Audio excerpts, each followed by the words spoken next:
Serbia is caught in the geopolitical crossfire, and President Aleksandar Vucic is now drawing a firm red line.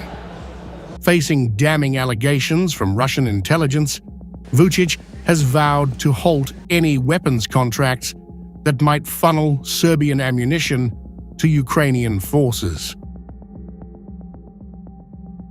Russia's Foreign Intelligence Service, the SVR, claims Serbian arms are reaching Kyiv.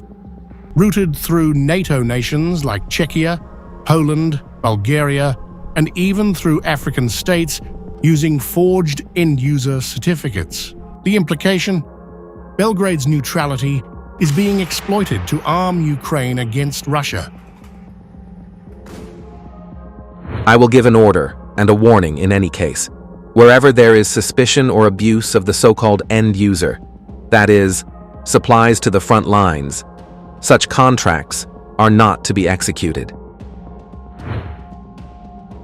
While Vucic denied any official wrongdoing, confirming a Czech contract, but insisting no missiles were delivered, the Financial Times has reported otherwise.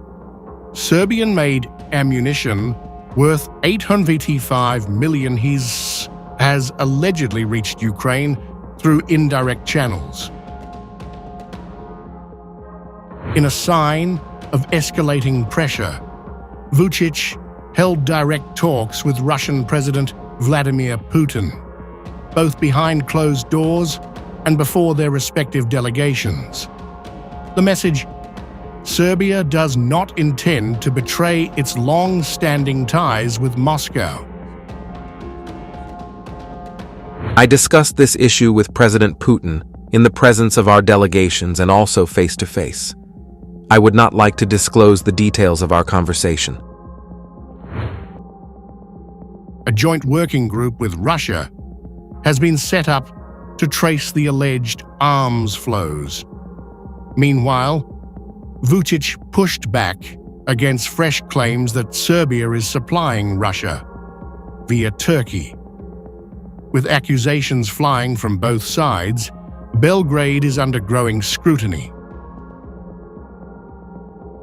You see, our factories must work and live. We have about 24,000 people directly employed in the state defense industry.